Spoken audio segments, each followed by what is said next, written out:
As we all know, are a range of modular devices, and these have been iterated and changed on a theme for the last 20 years.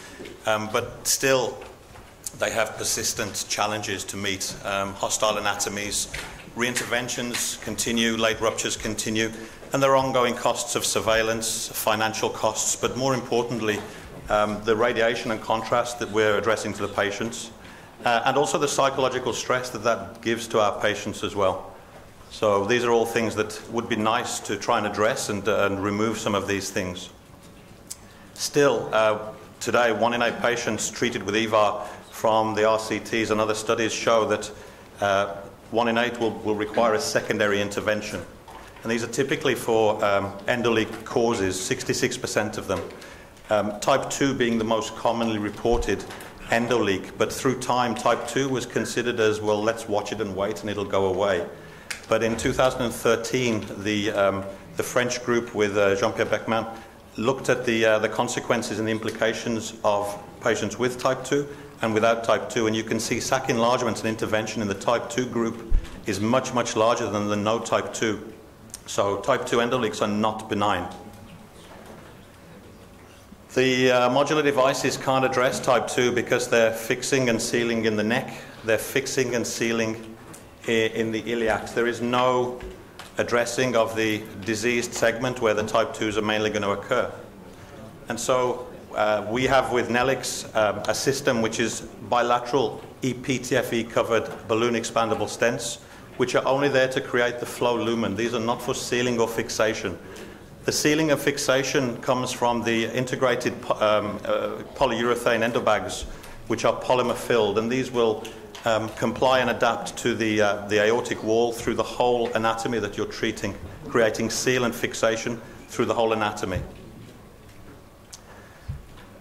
It is not EVAR, this is EVAS. This is endovascular aneurysm sealing.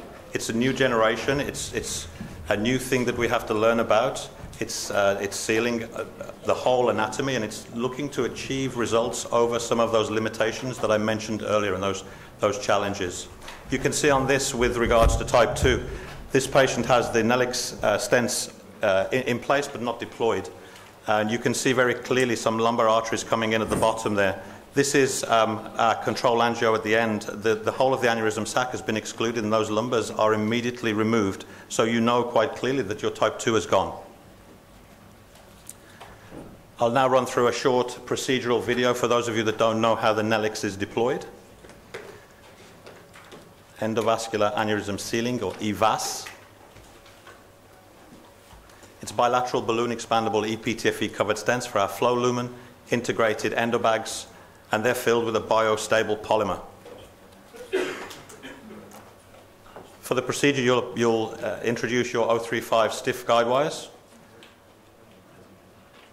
Over those, you'll advance 2 independent Nelix systems, and you'll see that they appear to ballerina, but this is of no consequence because these are independent. It's effectively a kissing stent procedure. We haven't deployed anything yet, but we'll retract the sheaths to uncover the systems, and these 2 stents could be different lengths depending on the anatomy that you need to treat. At the back of the 2 catheters, we have a control console, which means at this end we can do one thing, but it will go to both catheters, so you're dealing with both catheters from one action at the back end. 4 steps. The first step is to draw a vacuum on the endobags to remove as much air as possible and ensure that there is no blood ingress into the bags. Check the integrity of the bags. The stents are then positioned, and with an inflation device, the stents are opened in a dog bone fashion, so you can fix the position proximally and distally, and they'll open to the middle. Still, these stents are not creating the seal or the fixation. These are purely for the flow lumen. The third step, we would perform a pre-fill with normal saline, and then once we've established our volume and our pressure, we're going to go in with our polymer, and this is our polymer introducer cartridge. And any fluids we're putting into the endobags, because we're addressing the diseased part of the vessel, we want to monitor the pressure. And our target pressure is 180 millimeters of mercury. This is less than 0.3 of an atmosphere. You can see as well the compliant bags, when the polymer goes in the viscosity of water, will then oppose the vessel with concomitant iliac and aortic aneurysms and take the shape and seal the whole anatomy. Within 3 to 5 minutes, the polymer will cure from a water-type viscosity to the consistency of a pencil eraser. And here we have our flow lumen. So we have our self-expanding, balloon expandable stent, and you can see the endobag is a very smooth channel for our blood flow throughout the treatment area. The tips of the catheters we can deliver contrast through, so we can make our control angio, and we can see that our anatomy doesn't have any endo leak. So that's a short video about the procedure.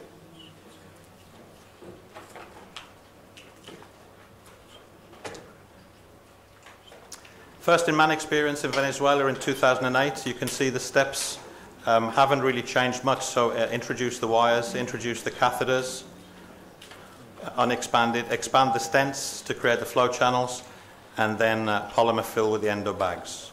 And we do have follow-up on a very small number of patients from that time. And one of the presenters today, Professor Crevins, will share some of his experiences with you.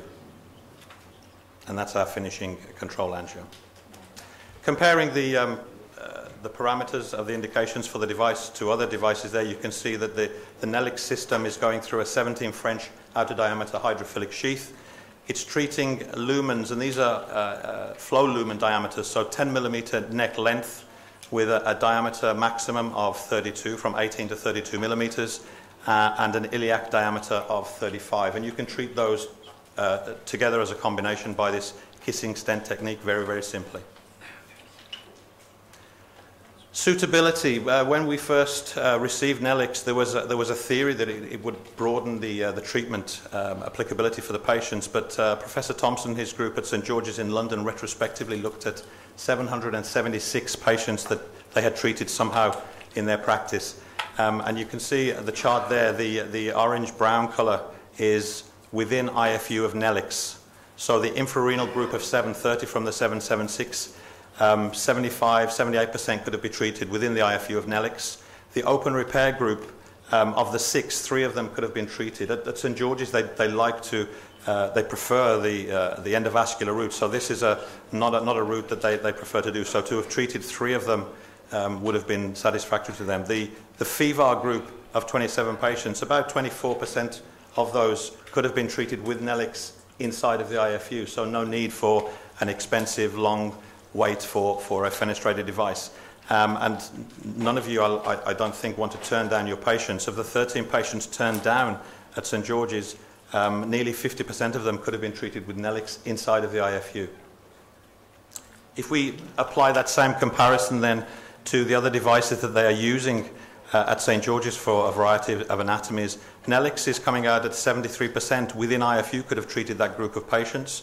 Medtronic at 68%. The increase in benefit here, I think, is with the iliac diameters that are able to be treated straightforward and simply within the IFU. Zenith at 52% within IFU, and Gore Excluder at 29%. Just to look at the implantables and the delivery system in a bit more detail, you can see here we have the cobalt chromium balloon expandable stent with the EPTFE covering for our flow channel. And then you can see that the high-strength, durable polyurethane endobag is shaped. So this is the distal end, this is the proximal end, it's shouldered, and this has been tested so that when we're putting liquid into here, polymer or saline for our prefill, there is no prolapse of the bag proximally or distally. So wherever you place, that's where it's going to place the endobag. The stent itself, a cobalt chromium alloy laser cut with an advanced architecture, which means it's flexible and non-kinking to arrive at the place that it needs to be. It's highly crush resistant. It's around 780 millimeters of mercury pressure required to crush this. So the 180 millimeters of mercury pressure of polymer or saline that we put into the bags is not going to affect the stent at all in any way. It's EPTFE covered to optimize the flow lumen. Balloon expandable to 10 millimeters, and so all of the diameters of the stents are 10 millimeters with varying lengths, and to arrive at their nominal inflation pressure of 7 atmospheres, we'll get the optimum flow lumen. The polymer that we're putting inside the endobags is a polyethylene glycol diacrylate, a PEG. It's a 2-part solution mixture which has the viscosity of water, and it fills the endobags to seal the sac. This is cross-linking within 3 to 5 minutes. It's stored frozen at -20. We defrost in preparation for the case. When the polymer is hitting body temperature, it's a catalyst and exacerbates then the curing process, the cross-linking. In vivo and in vitro tests have proven that the solution constituents are biocompatible. They only react with each other to form a hydrogel. 80% of the hydrogel is saline. It's self-condensing and cannot react with blood constituents. We've tested this in animal models to 125 mils of polymer directly into 100 kilogram animals, pig models, with no consequence to the animals. The majority is flushed away in the urinary system, and the rest is metabolized without any ill effects that we've seen.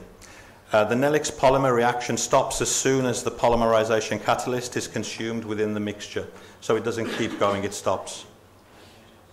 The delivery system, starting at the top end, we have angiographic tips, so we can deliver our contrast through here, making a nice finishing control angio. 17 French outer diameter, hydrophilic coated sheath. We have 2 handles, both with flush ports. Retrograde hand injection, contrast injection can be done through this one. Through the back end, we have quick connectors going to the console. One of them is a high pressure contrast power injector line, so we can deliver using a power injector. One for the balloon and one for the endo bags. And then we have our guide wire lumen with a lockdown valve there, controlling our hemostasis. The console has 4 simple steps.